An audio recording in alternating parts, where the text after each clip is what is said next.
And we're live. We are live, and there's no table in front of us. No nerdy stuff. Well, some nerdy stuff. Yeah, we're just sort of hanging out here. I feel like a Siskel and Ebert type vibe. Kind of what we're going for here. A little red letter media, you know. Yeah, sort of permeating the. Now we've been talking about this for a long time, wanting to do this. It is so exciting. It is so fun. And, it's so great though, and we'll get to what we're talking about here in a sec. But it's just like there's so many. You don't. Oh, yeah, you could just go and go. It's like we were picking through, and what we're talking about. Well, let's start with the reason we're talking about it. That's true. First, look, number one right there that Rob so graciously found for us, which was James Gunn, Peter Safran are revitalizing DC. Maybe a bit of a.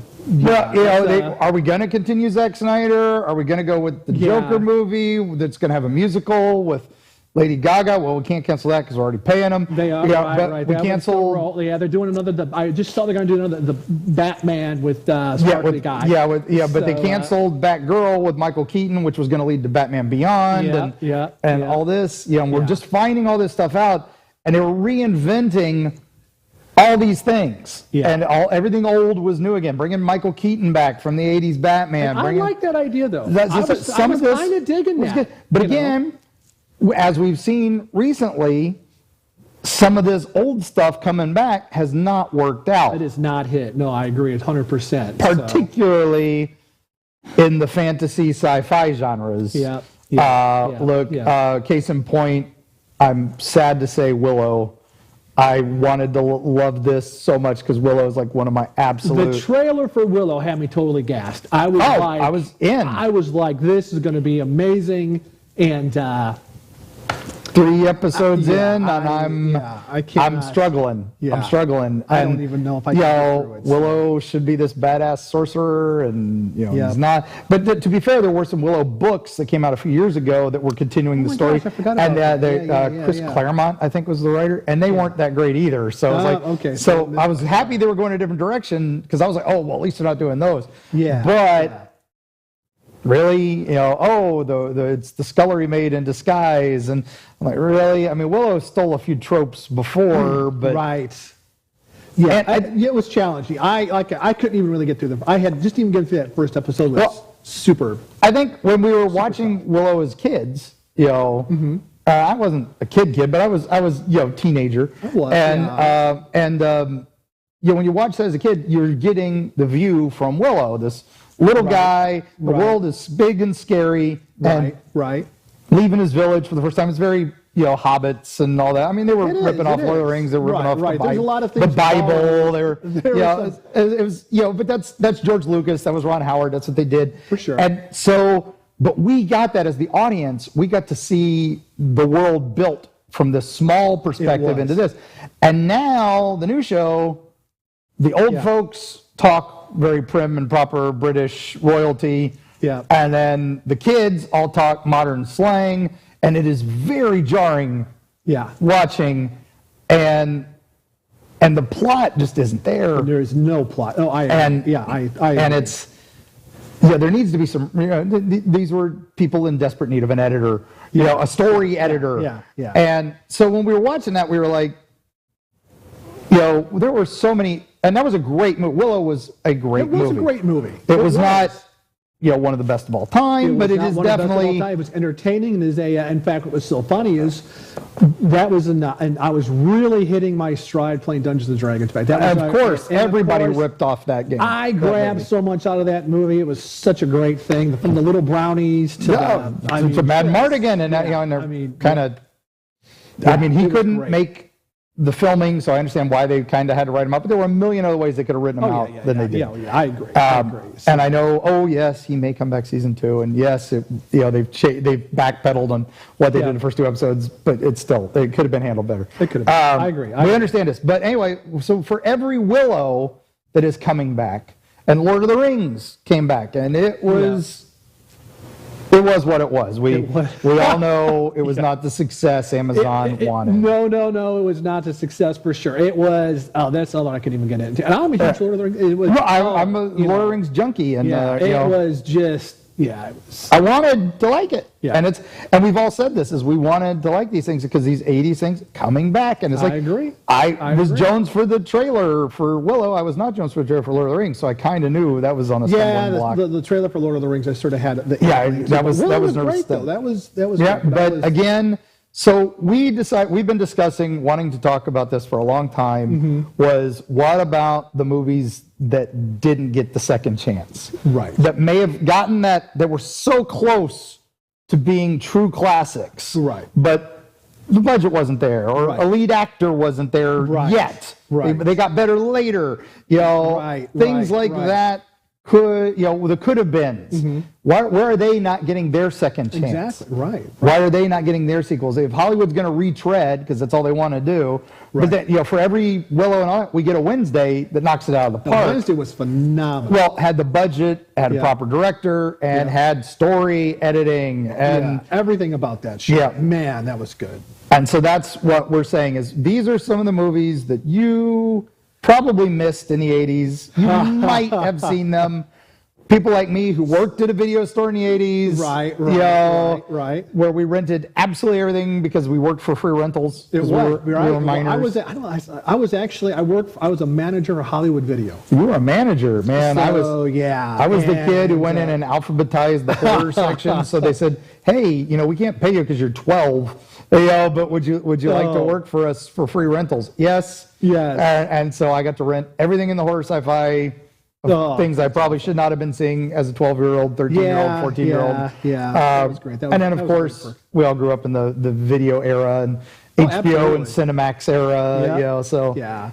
And what's so great about some of these movies we're talking about, too, is you're right. And some of them are just, I consider them almost like classic B horror flicks. Just horror, sci-fi, fantasy. Sci-fi, fantasy. And a lot of them comedy adventures, action adventure tropes.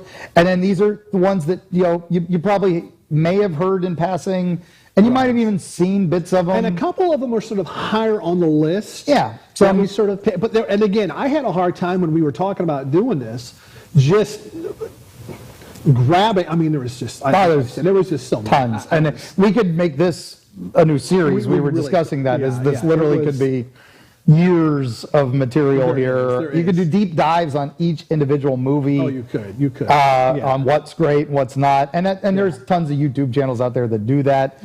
But this is our take on it, right? These are the ones we wanted to bring forward. Right. To start with. And for your holiday viewing, that you can find most of these available. Some of these are not available for streaming. Do you know what I discovered that was sort of funny, though? Some of these older ones that I was looking through, YouTube has them on you. I was like, YouTube and Tubi seem to be like the go-to for classic stuff like this. I was like, right on, man. I was like, there's a couple of them I watched again after I sent the list out. I was like, it has just been so long. And some, admittedly, have not aged as well as we would like. They have not, And again, we were kids and we saw a lot of these, and younger, and some of the humor has not aged well. Some of the jokes have actually improved from when we first saw them. So, because there was one I watched that I was like, man, this is one of the greatest movies of all time. And I thought it was one of my least favorites. And now I'm like, man, this just gets gold. But again, would benefit from something new. So, and that's they would. And again, and it was the type of thing back in the day too. Like you say, I had a buddy of mine. His name's Chuck, and we would go and we would intentionally seek out the B movies. And that's what it's all about. We'd snag those, and we'd order a pizza. We'd get a couple of movies, and then when we were all done, we'd play Call of Cthulhu. or D&D or whatever.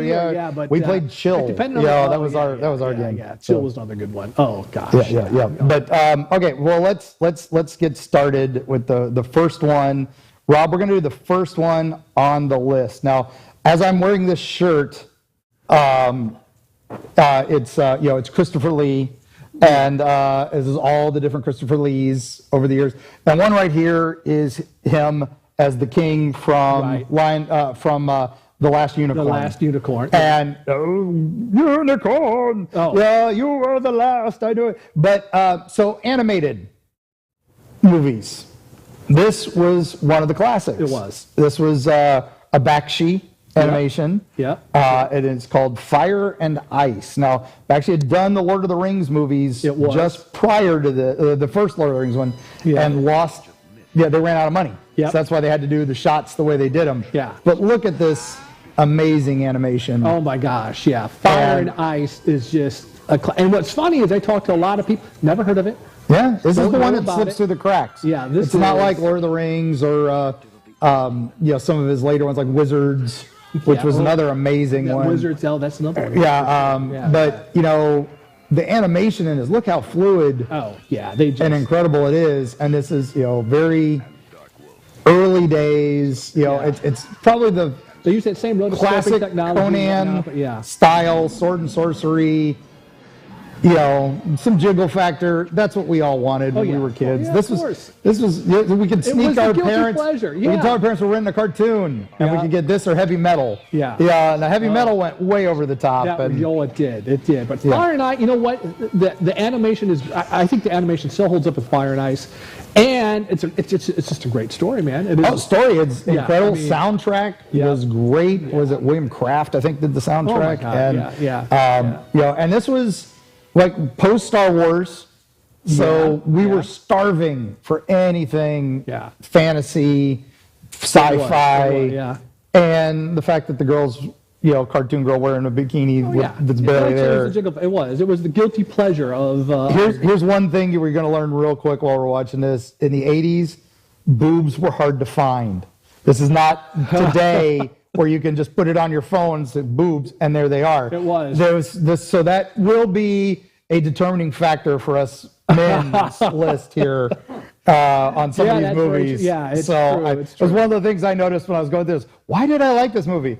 Oh, there they are. Exactly. Yeah. But again, Bakshi, he was the epitome of those 80s, late 70s, early 80s animations that were just. What is this? We talked about Wizards. Is one of those. Fire and Ice was the first one I saw of his, and then that led me to the other with Wizards, and the other one sort of led down the trail, and with him. But yeah, Fire and Ice is this. Fire and Ice was. I had just finished reading the Robert Howard Conans. And I think it was an early '80s print edition. And so when this came out, I was like, oh my gosh, this is Conan. I mean. Schwarzenegger was Conan, but he wasn't Conan. It was a different type of Conan. This was closer to the books that I had read, and just more brutal and savage, and 100%. Yeah, so it was like, okay, this is Robert Howard. And what I watched on Conan was John Milius. And with Fire and Ice, they got away with a lot of stuff on that too. So it was just it was good, very enjoyable, man. If you're not seeing it, in fact, Fire and Ice was, let's see. When that was actually one of the first, I was a manager at a video store, and but of course back in the day with the VHS, you had to have your own collection. Fire and Ice was actually one of the first movies actually purchased. And that was back when the VHSs were still like $90 to buy because they were priced for rent. Yeah, and it was so worth it, man. Yeah, I think Star Wars. I'm like. Star Wars and one of the other ones on this list was the first one I bought. So, but great movie though, man. Great movie. Get out, you got to see Fire. Great. Cool, we're going to talk about everything on this. Now we talk about Dungeons and Dragons influences. For me, this was the movie I ripped off the most for Dungeons and Dragons. And Rob, if you can cue up Hawk the Slayer. Hawk the Slayer. Did you ever see it? Yes. It's one of those. Jack Palance is where the entire budget went. The entire budget went to Jack Palance. And Jack Palance this was before, Curly and his revival. Exactly. So, and he's wearing a helmet that's not at all Darth Vader. Yeah. Not at all Darth Vader. No. But England wanted their own Star Wars. And they wanted Lord of the Rings without paying for Lord of the Rings. Yeah. So let's make this a fantasy. And I think at the last minute, it was originally supposed to be a historical epic. But at the last minute, they put in an elfin mind stone in the sword to make it more Jedi, and then suddenly it became a fantasy epic. And here's the Emperor, But this is before Empire. Yeah. It's been forever since I've seen. I'll have to watch this. It has been just a long time. It is so crazy. He's got the elf. He organizes a D&D party. He gets an elf. He rescues a witch from a fire. Yeah. She helps him get a giant and a dwarf. And there's a nun who's been kidnapped. Oh man! Yeah. And the soundtrack is way too crazy for this movie. It really is. It's insanity. Oh, and then all the flashbacks are done with soft focus, so you can tell that they were flashbacks. Yeah. There's the elf with the rapid fire elf. Yeah. There's a rapid fire crossbow. Yes, it's like a machine gun crossbow. And this is, that is. It's so. Jack Palance is just eating every he minute. through everything, doesn't he? Yeah. Oh my God. And the disco soundtrack. There's a dwarf. Yeah. And the good guys in this do some questionable stuff. You know what's funny about that too? The soundtrack is still out there. It's just like whenever it's not on our list for this time, but Lady Hawk. Oh yeah, Lady Hawk. Well, that was Alan Parsons' project. It is. Did Yeah. the music for that? But the music for that one is. Oh yeah, it doesn't fit the rest of the movie. It does not fit the movie, but this is like something like out of Jeff Wayne's War of the Worlds soundtrack, which was popular at the time. So that's why I loved it, because that was like one of my favorite albums. Yeah. But yeah, this trailer shows you the whole damn movie. They pretty much. It's pretty epic, and slow-mo sword fights. Fog from a Kurosawa movie. Yeah. It was done like a western. Mm-hmm. I mean, it was basically let's make a western mixed with It was. Yojimbo and Kurosawa. Oh my God. Yeah, which was making that the westerns all ripped off anyway. Yeah.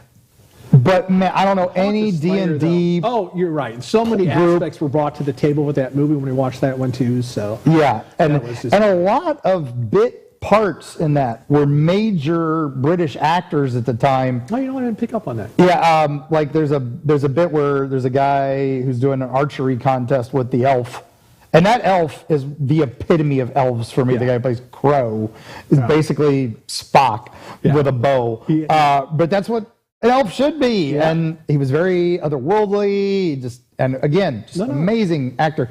The main problem is the lead guy, he wasn't there yet. Right. And now he can act, because I've seen him in a lot of stuff more recently where he's good. Yeah, and Lost. He was on Lost for a couple you're right.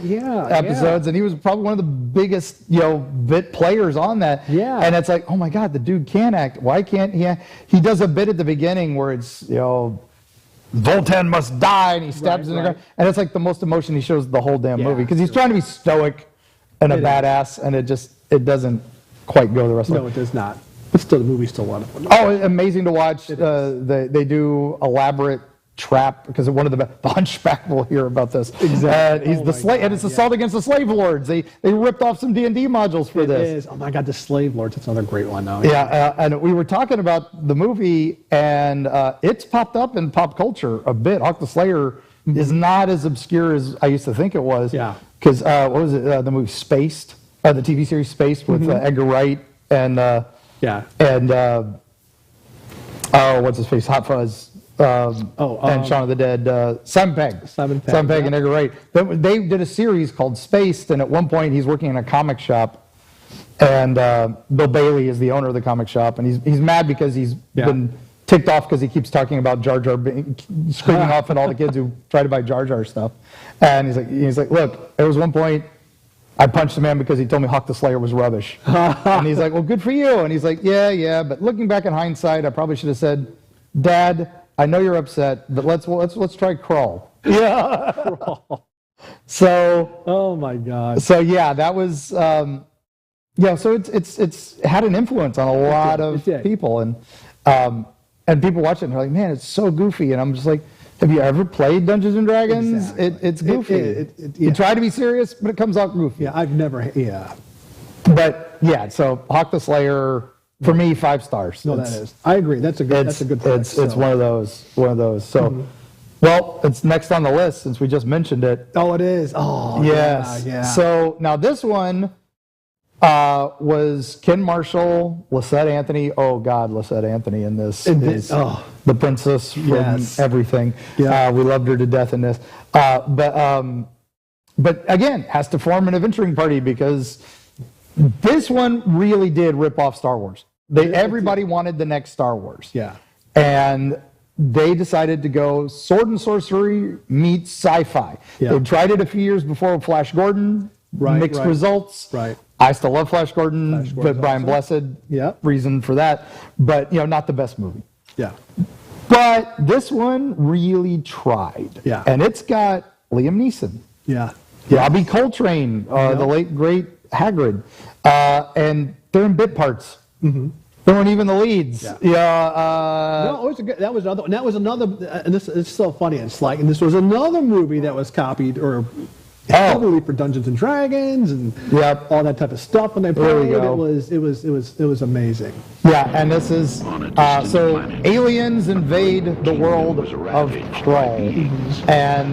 but they're aliens, so they have a spaceship, and they have lasers, but they ride horses. And they couldn't tell if it was going to be horror, if it was going to be fantasy, if it was going to be sci-fi. There's our lead right there, ladies and gentlemen, Ken Marshall. Yeah, and there's his Merlin. I mean, again, we're following all the tropes. It is, and you're right though. If you watch this movie and you keep the Star Wars and the sort of the battle, I mean, it's they even get a C-3PO and an R2-D2. It ticks. It definitely ticks when it goes. The kid's school teacher from Willy Wonka is a bumbling wizard. There's a body count in this that rivals just about anything. And the Cyclops, I forgot all about him. And there's Lisette Anthony's being beautiful. And then the Beast, the villain that's so crazy we have to film him with a fisheye lens. Very Lovecraft, the final temple and stuff. I forgot all about the spider web, and of course the most useless weapon ever in movie history, the glaive, the symbol of Skrull. And again, another movie that shows you the whole movie in the trailer. And what's so funny is how many when we saw that, someone in my tip, I gotta have that glaive. Oh, gotta have it. Gotta have it. And then they're looking in the player's handbook, which had the Geosarm glaives and the Geosarm glaives, and that's a different glaive. It is. That's not. That's on a stick. Pole arm. It's a pole arm. It's a pole arm. Yeah, exactly. And it's and a very useful weapon. And it's sad that it only does the same damage as a longsword. Yeah, it is too bad. D&D. No. But Skrull was a lot of fun to watch. I really enjoyed that one too. Skrull holds up, and they saddled the Clydesdales for a sequence which hadn't been done in centuries, but they were the only horses that could hold people on plate mail, so it was why they did it. But they were expecting this to be the next Star Wars, and it just wasn't that reading with Skrull though. They had even had a sequel. They had 3 sequels lined up ready to go, and they just all because the first one did so terribly, and I don't really understand why. Because if you watch it, it's not a bad movie. No, it is not. It is much better than some of the other shows on this list. And this had a budget. This had a budget, and again, had some great actors. Yeah. But again, your lead, Ken Marshall, could have been a little better. Yeah. Lisette Anthony, you did great. So, we love you. So, all right, let's move on to one of yours. You pick one now. Oh, man, okay. It has to be. I was always a big fan of Kung Fu. Oh, yeah. With the Shaolin priest, David Carradine, all that good stuff. And when I found out that he did the Warrior and the Sorceress, I was oh, wow. Yes. Yeah. And at the time, it was the thing about that movie, all these sort of B flicks are sort of known for the sword, the slash, and like we were saying, the jiggle fest, but this one, sort of exceeded the bar in terms of violence, nudity, and all sorts of things. Everything in this. This one's This was a. This was who was one of the writers of this? Is he went on to do Arcade and The Dungeon Master and all these really bad 80s. And this had a medium budget. It's got a Roger Corman vibe to it. Yeah, definitely. Well, this was a cash-in on Conan because Corman thought he could do a better Conan than Schwarzenegger. Yeah, but there's doing it. So he did this and Deathstalker. Yeah. And then when he got David Carradine, that's when it went a little martial arts. Yeah. And for sure. But even though when you even watch the thing though, because I like David Carradine in this. Oh yeah. But he's David Carradine just being David Carradine. Well, that's all he does in anything. So. And he's like, I was in Kung Fu. Come on, I can fight all day. Yeah. But this is the film Smoke for Night. Whatever. Yeah. It's, but this was almost a sword and sandal flick, like the old Hercules movies and stuff. Was. But but again, this was Corman saying, "Look, give me the budget, and I'll make a better Conan movie than you made." Exactly so. But he could never get the rights to Conan because of the John Milius Conan. Yeah. Oh, yeah. The chopping and and all the extras hired in the desert. Great, though. It's just so. I just love it. It is. Yeah. It is. Yeah, this is for me. This is always a beer and pretzels movie. All these. Look at that roll. For no reason other than he could roll. Yeah. I like to do a lot of crafting from a game. You know what I mean? Yeah. I like just have something on the back. And this is one of the movies I'll throw on. Yep. Just because it is such mindless awesomeness. Yeah. So whenever I see he started with that, and then Deathstalker. Now, Deathstalker was one. Again, he made it. Corman put the money into it. He wanted to show the studios, look, I can make a Conan movie. Just give me some more money. Yeah. But with that one, it was rapey. It's very terrible. But it made enough money that Corman said, let's make a sequel. And so Deathstalker 2, which Rob just brought up. Yeah. They got the script. Jim Wynorski, one of my favorite buddies. Jim, if you're watching, we love you. We love you very much. They got the script for a sequel. Yeah. They got sent to Italy to film it, and they were like, "This is terrible." And they literally rewrote the script in a weekend and turned it into a comedy. Yeah. And it is my favorite sword and sorcery movie of all time, as I was saying. Deathstalker 2 is amazing. So. Yeah, I'll Have My Revenge. And Deathstalker 2. It's just, it's so bad, but it's great. It is. And again, there's like a moment where you're thinking, oh God, this is going to be just as bad as the first one, because there's some cringe. But then, nope, we're going to go comedy, we're going gold.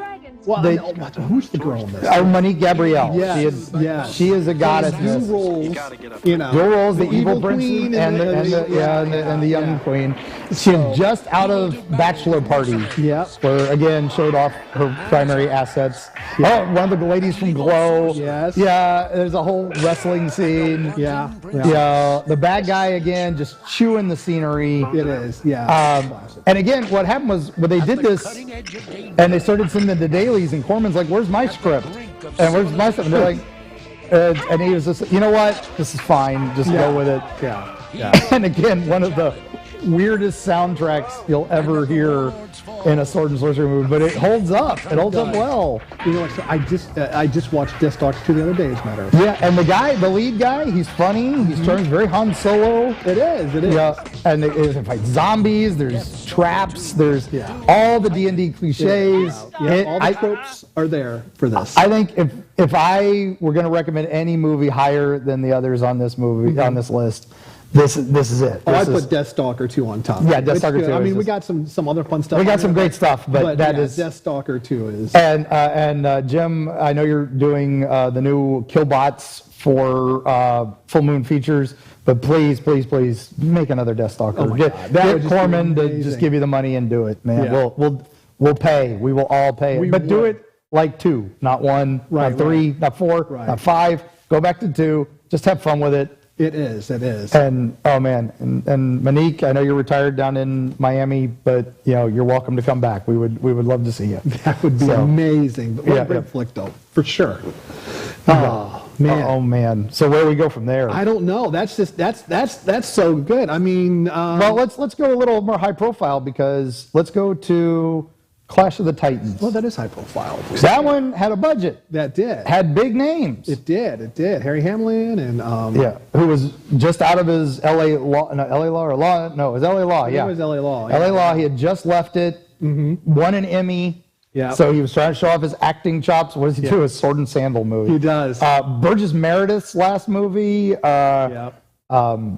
And Laurence Olivier. I mean, the cast list, and Ursula Andress. Yeah. And these are the gods. And then to top it off, the greatest special effects artist of all time. Oh, that's true. Ray Harryhausen. Yeah, Harryhausen is amazing. Makes all the monsters. So if you're going to have classical mythological monsters, the man who made Sinbad, Seven Voyages, Sinbad, Jason the Argonauts.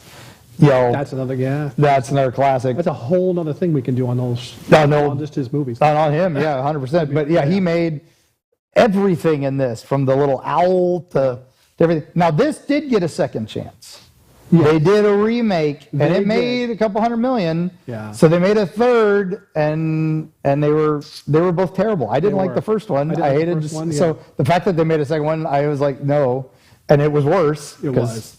Yeah, I didn't. Yeah. So this one had a second chance, but it could use another chance. Yeah, this one good. Yeah, this one held. And then this is another. Yeah. Yeah, I mean, again, it needed a little better budget. Mm-hmm.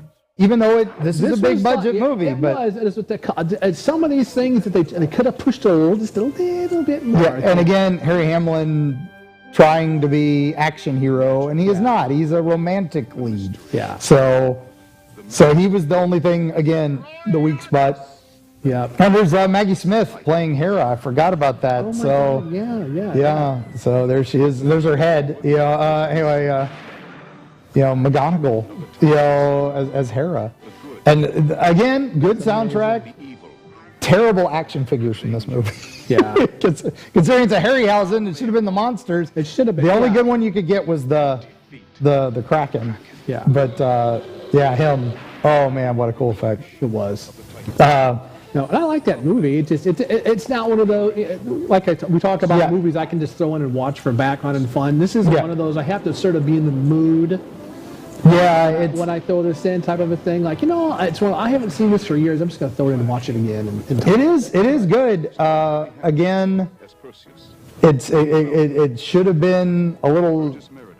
It could have been better. It could have been better. And Ursula Andress. Yeah, no, they can't get better than her. Yeah, Claire Bloom. I forgot. Oh my, Simon Phillips. Yeah, it's like the entire cast of I, Claudius. Yeah, it is. No, and it had. You're right. It's good. Yeah, it's the movie that coulda, woulda, shoulda, and didn't. Yeah, again, they're post Star Wars. We don't know what's going to stick. Right. Let's do it. Right. And but there's actually Harryhausen produced this one. Yeah. So he put his own money into this, and it holds. It holds up. It could be done better. Yeah. I would love to see a modern take, not like the one they did, right, but where it was more faithful to the story. Yeah, I agree with that. Follow the Odyssey, follow the something like that. Yeah, let's do that. Pacing up a little bit and go from there. This was kind of cool where they made their own story, and but it was Perseus and the Medusa and all that. So they threw in a lot of the classic stuff, but they also had fun with it. Yeah. And they had their own R2D2 with the owl, Mubo, which they brought back for a joke in the sequel, in the new movies, which that pissed me off. I'm like, that's just pissing off the fans. It is. Now, we're sticking with the swords. So this one is, I'm going to go for this one. I think we've got to go back to the OG Beastmaster. Oh, yeah. So Mark, what's his name? I can't remember the lead actor. But anyway, he's another Mark, so I watched everything he was in. But he was not the reason to watch this movie. No, it was Tanya Roberts. And this was opening scene, which comes up out of the water. And it's not. This is a PG movie. Yep. Was not PG. This was before PG-13. Right.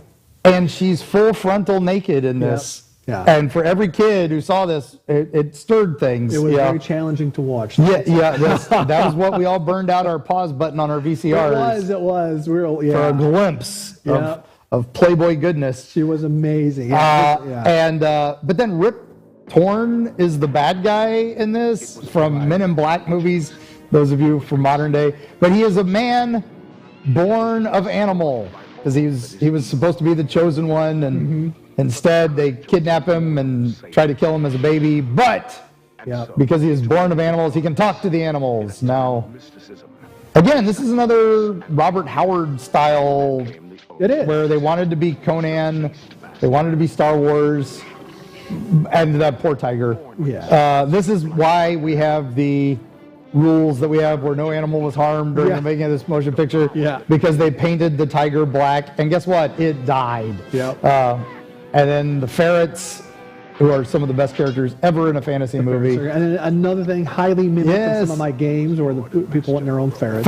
This is the movie if you wanted to play a druid character. This is what, or a ranger. A ranger would be. You showed your DM this and said, "Look, I can do this. I can do these things." Right. I want a tiger that can punch people for me, and And there was some creepy effects in this. It's a great flick. Yeah. There's not it rings all the bells, man. Undead. I mean, this was post Excalibur, which is there's our scene, a clip of the scene.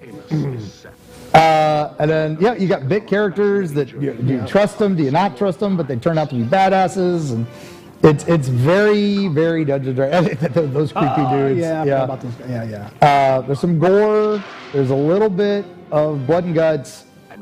And again, the soundtrack's probably a little overdone. Yeah. Well, they made a Beastmaster 2. They did. Which the less said about the better. Exactly. That's like. And then they did a third years later with him still in the same wig. And Mark Singer, thank you very much. It took me a minute. I finally got him. But wasn't there a series? But now the thing about Beastmaster, they did a TV series in the 90s. It was Don Coscarelli, who later would do the Phantasm movies, and even later would do one of my favorite movies of all time, Bubba Hotep. Dude. That is just amazing. That's an incredible movie. Again, we'll have to do horror movies another night. That's the whole. Bubba Hotep, though. Is Bruce Campbell Gold. But Don Coscarelli is the nicest guy I've ever met from the film industry. Maybe Jim Wynorski. Him and them. If they got together on a movie, my God, that's gold. But when I met him, I told him, thank you for Bubba Hotep. And thank you for Tanya Roberts coming out of that pool. And he laughed hysterically. So. But Don Coscarelli. I'm just circling back on Bubba Hotep. That's a whole other thing we got to do. We'll get there. Amazing. We'll get there. Yeah. So, all right. What else we got on here? We got so many good ones. We really do. Let's do. Okay. Let's maybe change genres a little. Yeah. Let's go. All right. So let's do. So swords still. Right. But let's add some, and kind of like Kroll, we'll add a little bit of space. So I think we're going to go into one. If you have missed one on this list, it's probably this one, and that's Ice Pirates. Oh, Ice Pirates, yeah. Robert Urich, who was big at that time in, what was it, Hawk? Or something like that. I remember the show. God, there's a exactly. And then he was also in another, he was always a private detective on the TV shows. And he was always an action star, and this was his first big movie. Yeah. And they gave him, and it was a comedy set in space. It's the Spaceballs I enjoy. People love Spaceballs. This is the one I prefer. Yeah, right. In fact, the reason I remember the one line where it says, "You got any water?" Yeah, water, because it's the universe has gone dry because water is rarer than any. There's only one planet left in the galaxy that produces water. Kung Fu robots. Sword fights. Spaceships, political intrigue, which I did not expect. Again, a little rapey humor, but not terrible. Some stereotyping humor that probably wouldn't hold up. Now, Ron Perlman, Angelica Houston. I mean, the cast is way better than this movie deserved. Filmed on a lot of factories because that was space in the 80s. We could film cheap factories in Canada. But again, comedy gold here. Michael Roberts, some of these, playing video game jokes. But Mary Crosby, thank you very much. Awakened many a thing in my young life. There's a Mad Max tribute scene. There's all these tributes, and of course, Space Herpes. There's Angelica Houston. There's all these. No, we're not ripping off Star Wars. We're not ripping off all these other things. Battlestar Galactica. No.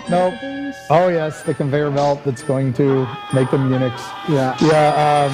Again, funny stuff. It is. Fart jokes, dick jokes. I mean, this is booby jokes. It's the political correctness. That probably is not there anymore. People who Again, this movie probably would not pass the Bechdel test.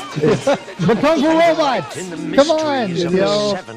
And man, this movie is just joy. It is. And now this one I haven't seen for a long time. I'll have to. Oh man, it's the whole time machine bit at the end where they're all getting older. John Machusak Sloth there. I forgot he was in this. Ron Perlman in a bit part, and just goofy fun. It is. This is a good movie. This is good. And the same special effects team that did a bunch of the Corman stuff, but had stepped up their game because they wanted to compete with ILM. So there was John Dykstra, who was doing Battlestar Galactica, did this on the side, and that's why it holds up special effects wise.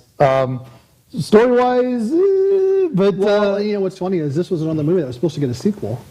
Yeah, because it actually had done well, just not well enough. This is one of those ones that it was like Buckaroo Banzai and Big Trouble in Little China, just ahead of its time. You'll hear that a lot with some of these. It was. But this one, two classics too. Both. Again, I think this was the Spaceballs that should have gotten the love the Spaceballs gets. It is. Yeah. As much as I like Spaceballs, this was the one that I laughed more in. Yeah. Yeah, and this is the one I enjoyed more as a story. It has that same feel of like the later Tremors would have, that same kind of feel to it. Comedy, action, horror, suspense, and plot. And the plot actually holds up. It does hold up, yeah.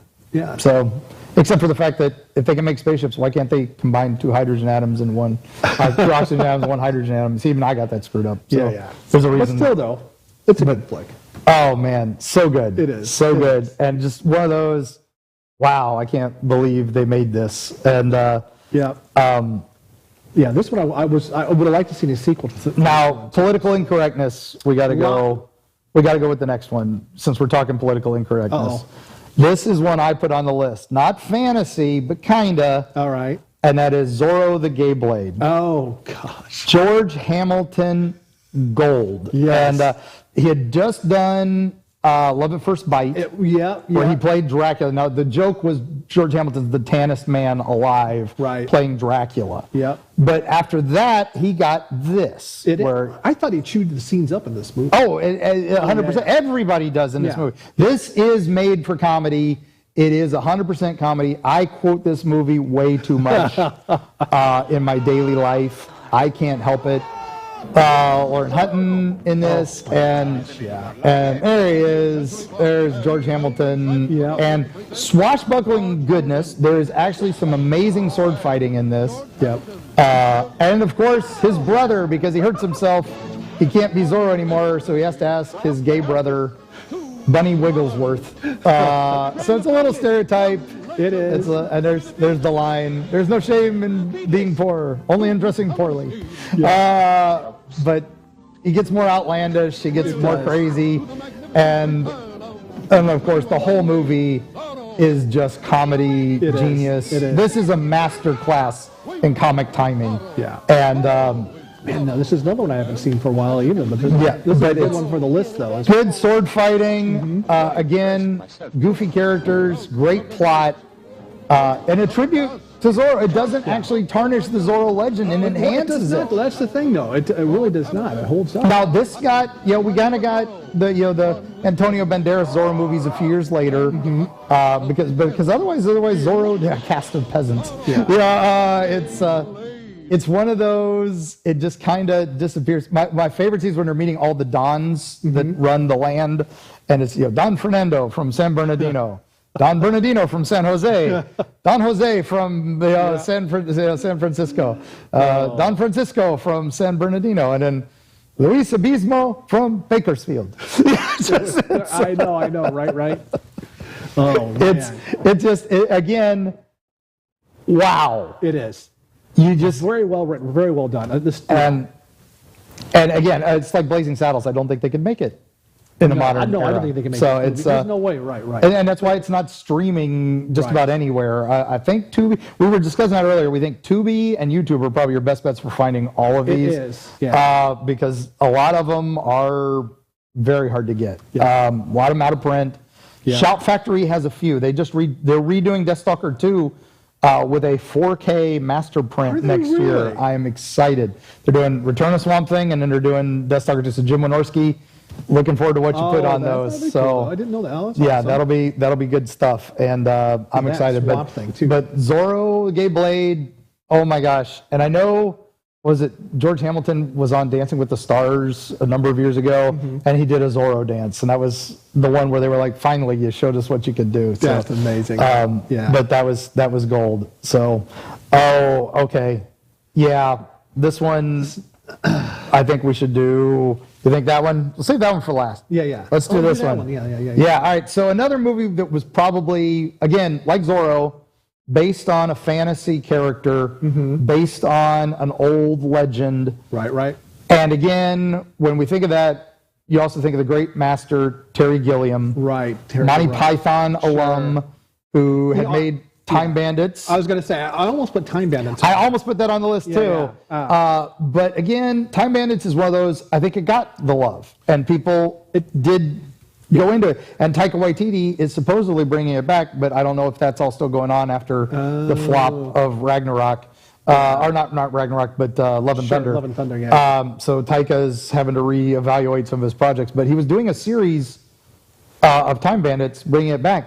But after Time Bandits, he was trying to make his Don Quixote movie, and it got put on the back burner. He finally got that made a couple years ago. Yeah. But while that got put on the back burner, this other project of his came out, and it was called The Adventures of Baron Munchausen. Yeah. And there was a great role-playing game of Baron Munchausen where you make up these outlandish stories, and that's the character. The original Munchausen is, again, just this obscure German character from Austrian character from folklore, and where he just tells these outlandish stories of these things he's done, but he did them. Yeah, there's no ifs, ands, or buts. He went to the moon. He did all these things, and so how do you film all that? Right. Well, Gilliam found a way with this masterpiece of a movie. It is, and it is a classic. And again, this one. Not the budget it should have had. And as good as it is, Terry Gilliam never gets the budget he should have. But this is a big budget production for what it is. But it should have been bigger. And Oliver Reed as Vulcan, and Uma Thurman half naked for a lot. And then Robin Williams in an uncredited role for a few minutes. Because he did it for fun. He just happened to be on the set of his friend Terry Gilliam. And he was a big Monty Python fan, so he wanted to see what he was doing next. And boy, does he eat up the scenery as the King of the Moon. And there's Uma's best parts there. For, again, nearly naked for a few moments. And all the Python gang made cameos. Sure do. I think John Cleese, the only one that's not in this one. I don't think John Cleese is right, but John Cleese and Graham Chapman had passed away by the time they had done this one. But everybody else makes a cameo. And again, backwards and forwards in time. There's, is he telling the truth? This can't happen because it can't be real? Right. And, okay. Yeah, it makes sense. It is. Yeah. It's really, like I said, Yeah, and they're a superhero party. I mean, fastest man in the world, strongest man in the world, the dwarf who can hear anything with the greatest ears in the world and the greatest lungs in the world. And then and just all this craziness. It is. It's so over the top, but you will. If you've not seen this one, this is one to. This is one to definitely give. Definitely, we've talked about some other stuff, but this is one you really want to take the time, seek it out. Again, if you're a Dungeons and Dragons fan, this is storytelling 101. It is. And Jonathan Pryce playing a fun bad guy in this, and probably one of the scariest versions of death. In any movie. I was mostly animatronic. Again, this is Terry Gilliam, so it's all practical effects. This is most all of these are before CGI was ever a thing. So the effects actually hold up in most of these, which is crazy. And that one, I like all the stuff he does. So, like I said, and then he did make his Don Quixote finally just a few years ago, and again, practical effects did well with that. So, oh my goodness. Well, the list is getting thinner. We have 2 left, and I want to talk about both of them. So, first up is we're gonna go a little horror. Okay. But still has sci-fi fantasy, and it has your boy David Carradine. Waxwork 2. Now, this is an Anthony Hickox film. He had done Waxwork as a straight horror film, and it was basically you went into wax, and it was the late David Warner, who was always our 80s bad guy go-to, had opened a Waxwork, and when you walked into the Waxwork, you would get sucked into these horror movies, and you would act out, and you would die, and that would release the monsters eventually. Yeah. And that was the movie. And then they said, well, let's make a sequel. Well, how do you make a sequel to that when you burned it down? Exactly. And all this. And they literally rip off Ravenloft. It's an alternate dimension was where they were going. Yeah. And Zach Galligan returns, and we're going to be seeing him this weekend at Spookawa. Oh, that's cool. He's one of the guests there. So yeah, everybody's going to be talking Gremlins. Yeah. I'm going to be talking Waxwork and Waxwork too. Oh, that's awesome. But in this one, they basically all warp from horror movie to horror movie because it's an alternate dimension that they've been going to. And they literally go through aliens, The Haunting, oh, look, we survived the first movie, and all is well. But the hand kills her father. And so to prove evidence-wise that she didn't kill him, they travel to this alternate dimension to bring back a zombie hand to prove that a zombie hand killed her dad. That's just amazing. Yeah, it's the dumbest premise ever. But they literally wind up going into Ravenloft. Yeah. Again, I haven't seen this in a while. Patrick McNee reprising his role from Beyond the Grave in the sequel. Yeah. In his wheelchair, because that's all he was in at those times. That was when we were working with him on Swamp Thing and Superforce, where he was just in a wheelchair at that time? Yeah, was it? All the time. He tried not to film himself in wheelchairs, but would do it for things like this. And so here they go into the alternate dimensions, and there's Frankenstein, and they survive Frankenstein, and they keep becoming the characters in these alternate worlds. And this would make an amazing Ravenloft campaign. It really would. So suddenly, they're punching him in Waxworks too. That is just and it's brutal graphics. And now suddenly they're in Aliens. Yeah. And they're being chased by an alien. Again, if this had a bigger budget, this would have been incredible. There's a Bruce Campbell cameo in a version of The Haunting of Hill House, which is incredible. They keep they're using the little time disc from freaking Voyagers TV show, which is another show from the past that nobody remembers. There's the world where they get into the fantasy world, and there's David Carradine. That's amazing. Yes, and there's a sword fighting and fantasy. So like half the movie is this one realm, which is very Barovia with shape-shifting sorcerers. Die Hard, the guy from Die Hard. It was his second. But the one who passed away. Yep. But there's and this over-the-top character and man. It's classic. And again, if this had a budget, I mean, look at some of these bits where the fantasy sword fight is now in Jack the Ripper and Jekyll and Hyde, and then there's Godzilla shows up. I mean, that's probably the cheesiest. And I love they redubbed the line for him there. Oh no! And there's Jack the Ripper, but then there's a robot. And it's all this craziness. It is. It is over the top gold, and it ends with a rap song. So, and you're right, though. If they would have had just a little bit more budget on this one, this is nothing but it would be up there as timeless classic. Yeah. So, Anthony Hickox, we love you, man. That's gold. Amazing. Any of your stuff, Sundown, The Vampire in Retreat, and all that. But again, you did your fantasy movie. That's how he got away with doing his fantasy movie. So that's amazing. Now, the last one is Barry Bostwick Gold. This is not fantasy. This does not have a sword fight. This is not anything but cheese. It is cheese. This is pure cheese. I should have made the rule that nothing but swords, but this was... Well, maybe next time. Next time, but this one I had to throw in there because this was my guilty pleasure. When I want something thrown on, the man who directed Cannonball Run decided he wanted to do a G.I. Joe movie, but they didn't get the rights to G.I. Joe. So they made a movie called Megaforce. Yep. And Barry Bostwick, yes, Brad. That's it. From Brad and Janet fame. He was at GalaxyCon last weekend, and that's why this was fresh on my mind. No, that's amazing. So I just seen him again. And some of those vehicles are at Deezerland up in Orlando. The motorcycle and one of the cars. And, so small country invades another country, and because they do well and take over this country, it's only a model, that electronics factory getting blown up. But they have to call for this United Nations secret peacekeeping force, not unit from Doctor Who, not G.I. Joe. They are Megaforce. And again, this was the Cannonball Run guy knew he could do stunts. Yeah. And film stunts. He had done, was it Smokey the Bandit? Smokey the Bandit. And he had done all these other movies.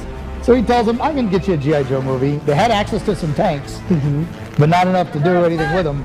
And so here's the big battle. At the end of the movie, they show you in the trailer. Of course, you know, big C-130 getting blown up, and this is. But it's amazing, though. Look at those rocket launching motorcycles and all this. All the characters have code names like Dallas and Egg is the Egghead. Right. Because again, it was G.I. Joe.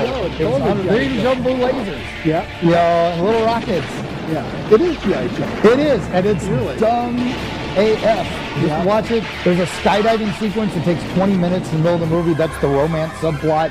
Come on, you know, riding motorcycles over tanks, you know, blowing up helicopters. It is cheese. You know, it is. It's the Barry Bostwick gold, man. It is. Gosh. Man, so when you can't go to your local video store, but if you can, Viper Video in Tampa has a lot of these old movies available, as well as the latest from some of Florida's independent cinemas. Oh, that's great. As well. So Viper Video, we love you over in Tampa. Yeah. But my God, you can't go wrong with any of these. No, they're all good. And all of these could use a 2020s they could use, reboot. A little bit of a brush and a tickle for sure. Yeah, definitely. I mean, but don't screw them up. Don't do a Willow. You give them the money, give them the love they need. Yeah. Look at Wednesday, a bit character on a TV series from the 60s, and now look how she's grown up and become this amazing show. Look, you could do that with Dallas from Megaforce. You could do that with Crow from Hawk the Slayer. Hawk the Slayer finally got a comic book sequel. Garth Ennis wrote it this year, just 5 issues. It came out from the 2000 AD Rogue Trader, the guys who did Judge Dredd comics. Oh, all right. There's another movie that actually is better than you think. It is. Which one? It's the first one. Okay. But the second one's even better. I like the second one's great. Dredd is what we needed, and that's again. Sadly, none of you went to see it. Yeah, exactly. I'd love to see that. But again, let's do a sequel to that. But all right, gang, we got a minute left. It was. So I hope you enjoyed those. They're all good. I mean, I'll be at Spookala this weekend. You can come see Zach Galligan from Waxwork 2, and you can tell him you heard about it here on NerdQuest, and he'll be like, "What?" But he'll be happy that you're talking about something other than Gremlins.